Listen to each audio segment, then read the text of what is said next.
The NB Miata was put into an awkward situation. It had to replace arguably the most important roadster ever. And now it's in an even more weird position with the booming market lately. So I'm gonna find out if this has stood the test of time and if it's still worth your attention today.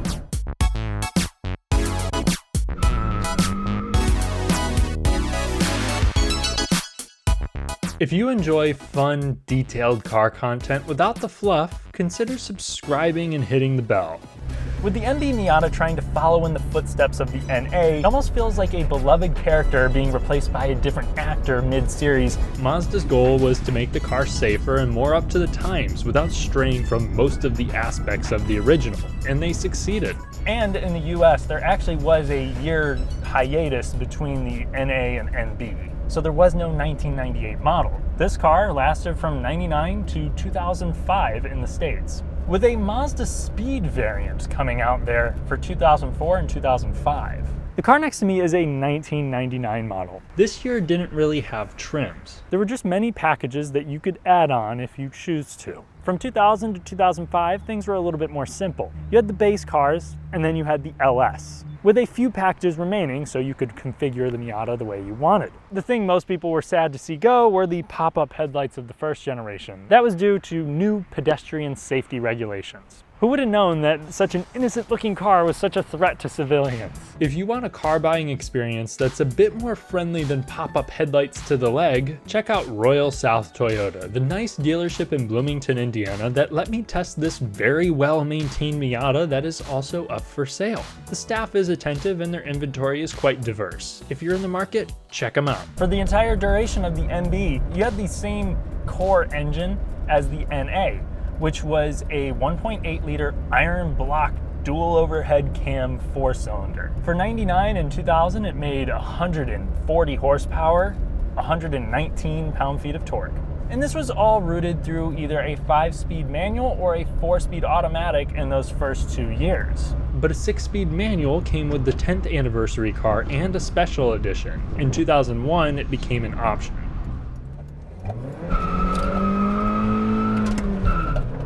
This one has the limited slip differential, and with a slight clutch kick, the rear end comes out, and it has enough power to bring a smile to your face. And then for 2001, they actually added variable valve timing, at least on the intake cam, along with a revised cylinder head and a couple other little upgrades. That, in other markets, brought 152 horsepower, and that was something that Mazda actually advertised for US cars too.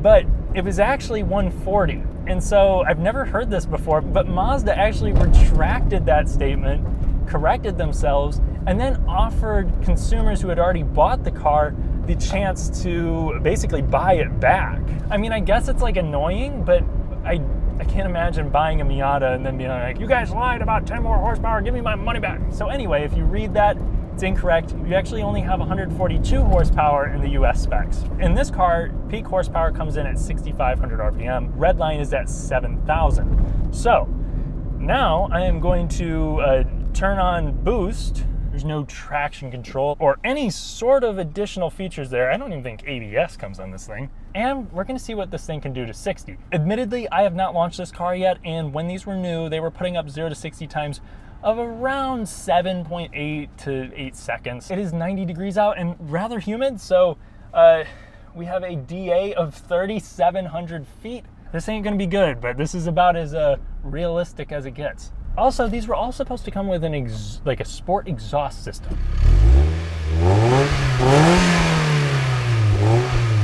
It does have a little bit of a grumble to it. It doesn't just sound like a Mazda protege.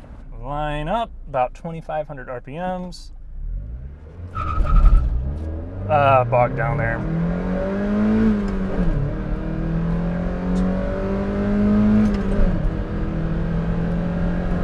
Zero to 60 came up in 9.7 seconds. I'm not gonna do that again. 7 hours later. 9.7 seconds. I could have beaten that riding my dog. Where'd you learn how to drive? Why did Wendy's get rid of the Sawsome sauce?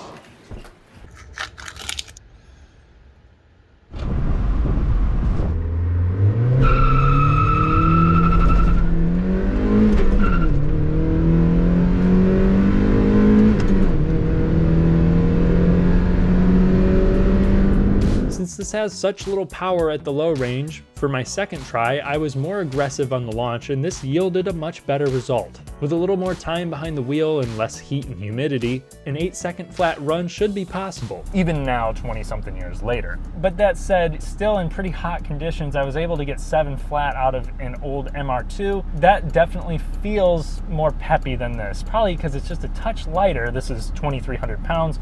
And that also has the same horsepower. And it's mid-engine, so it's got a little bit better traction to the back. The 01 models like to rev more, making peak power at 7,000 RPM, but that doesn't make a noticeable difference on paper. In fact, they were often slower from 0 to 60 due to added weight from extra body reinforcements that help with rigidity around corners, and they required premium fuel. Now I must add, this is an extremely clean version of the NB Miata, so I don't notice any of the common problems that I was reading about online, but I'll mention a couple of them. One, rust. You'll definitely see this a lot, right just around here. And as with many convertibles, the soft tops here do leak. Sometimes it would also leak into the trunk too. This model, again, looks like the top was either replaced pretty recently or just really well kept. One selling point to the Miata back in the day was a rear glass window with a defroster. For increased durability and insulation, a detachable hardtop was an option. The antennas too, since this is a 90s car, were common to break, but this one, it works just fine.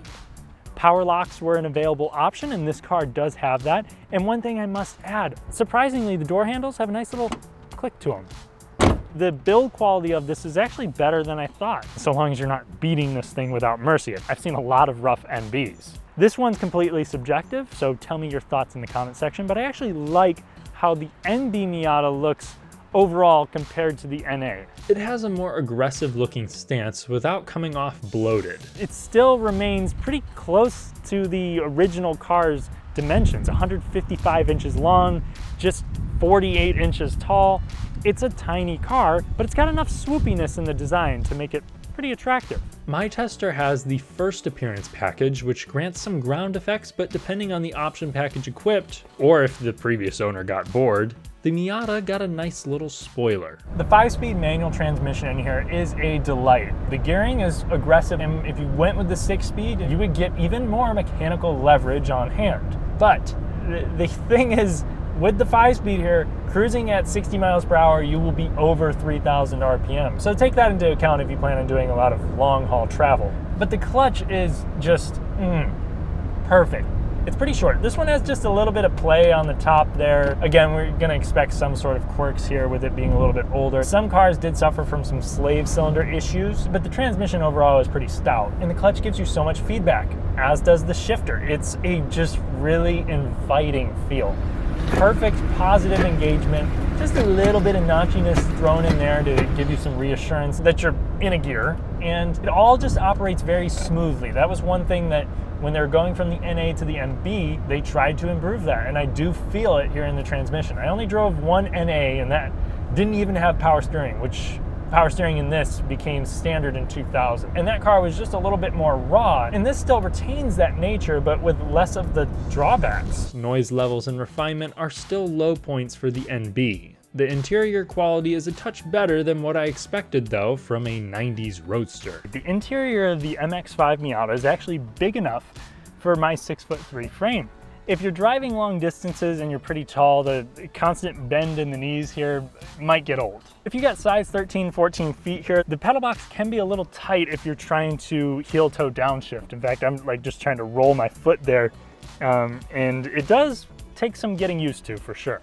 And plus the console does get into the way there a little bit, as does the handbrake here. And if I'm gonna be negative some more, I can't adjust the steering wheel. You can see my gauge is pretty clear. I have enough space for my knees here, but a little bit of adjustability would have been nice, even a tilt. Additionally, when driving, I would occasionally bump my knee into my hand while shifting and cornering. If you're tall with thick knees, some cabin modification may be necessary. Some people report even less space with the 2001 refresh seats, which are also commonly labeled as more comfortable, although I had no issues with these. As you would expect, everything in here is plastic, but I will note this interior has held up pretty well. There's not a whole ton of creaks and rattles. There's no panels like falling off or anything. This one actually has the original head unit and it still works. All the speakers work. They're not that great.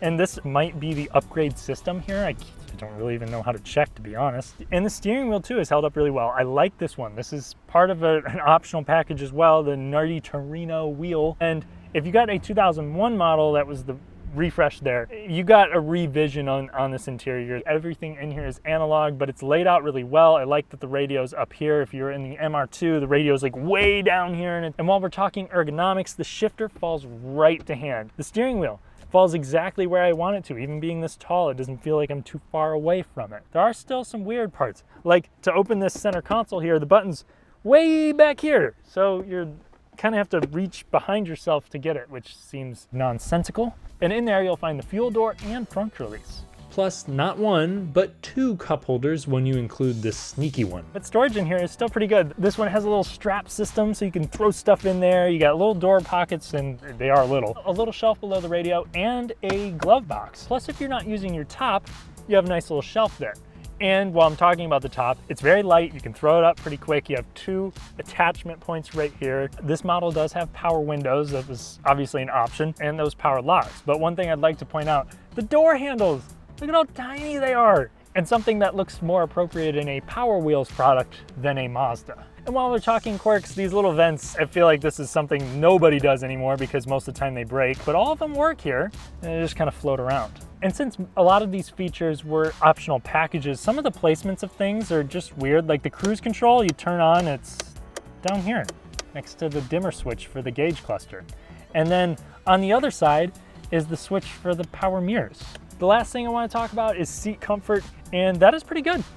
I actually, have enough bolstering. It doesn't really squeeze you too tight. You obviously do sit pretty low in the car, but they're supportive and cushy. I would have no issue, especially if I was a little bit shorter than I am, taking this on a long journey, so long as I'm okay with the buzzy engine. Normally, this is the part where I sit in the trunk. Yeah, fuck it, I'll do it. Lounging around in the trunk of the NB Miata is probably something that no one's going to do, at least according to their own will. It's usable. I think the NC Miata has definitely an advantage back here. It does actually go pretty much to the fenders there, so it is respectable. A nice little weekend getaway. Could work, just pack light. As far as a daily driver goes, if you're looking at a roadster from the 90s, this is probably one of the better ones. But going with something newer, you're going to get a lot more practicality. But that's not why you're buying a car like this. Now we're going to take it through some really nice corners, and then we'll take it through the worst road that I know. Now, the first thing I'm noticing over here is, one, the steering is awesome. You get plenty of warning there whenever it's just starting to step out a little bit, but there's actually a little bit of understeer in it, very well balanced. The MR2 had just a little bit quicker turn in. This is still, very instantaneous. Maybe a little bit more body roll than the MR2. Almost feels like this has a softer front end and decent brakes. Got some wild turkeys here. Actually really good brakes for an old car. Grip right on top. Not the strongest. You got like 10-inch discs or something in both front and rear. Sorry, I'm sweating because I shut off the AC. I had to experience this thing in all of its glory, so. And you can really wind it out. I still feel pretty safe.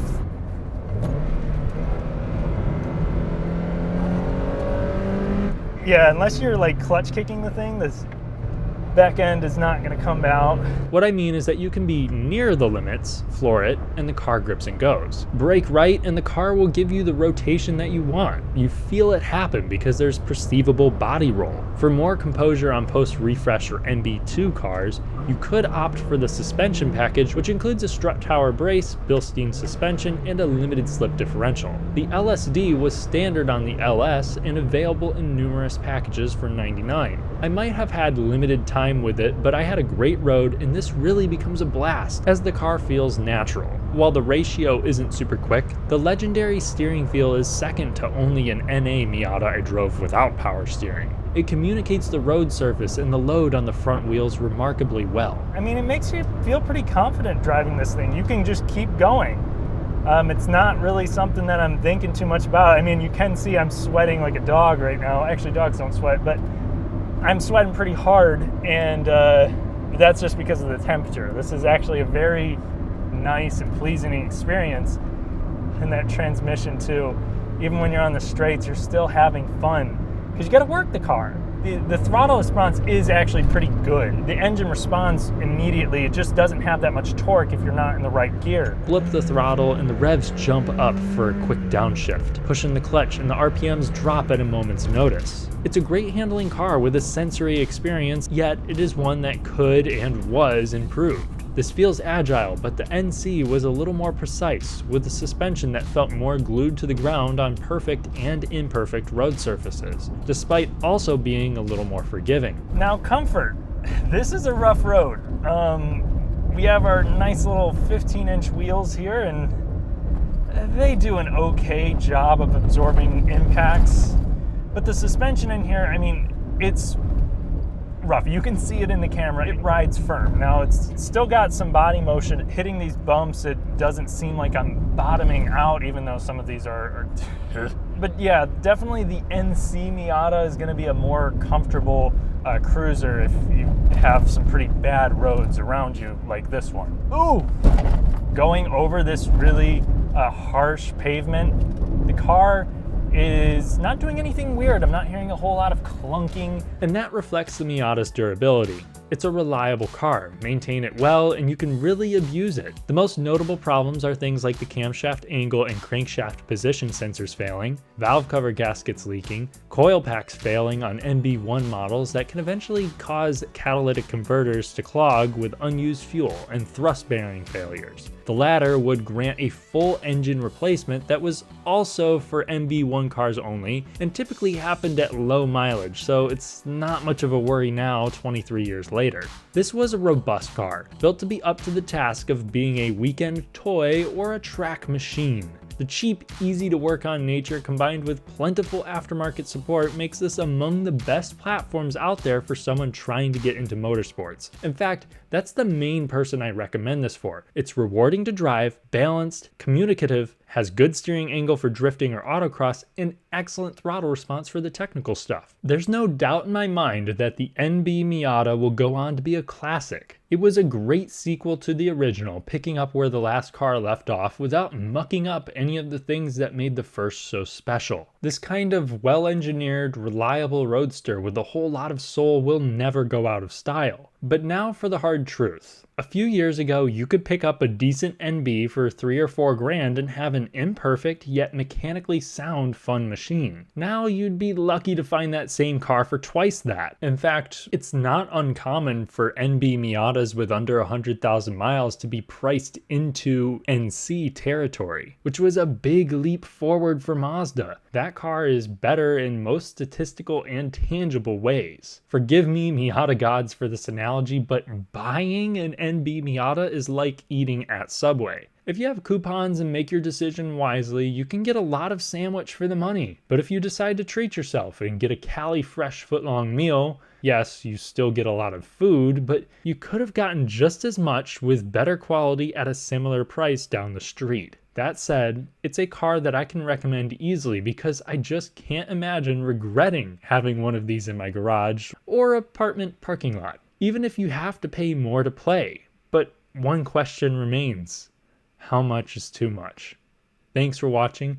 If you enjoyed the video, leave a thumbs up to help me with my valiant fight against the YouTube algorithm. Subscribe and hit the bell to see more. Ooh. Alright, my leg's stuck. Ah, haha. Alright.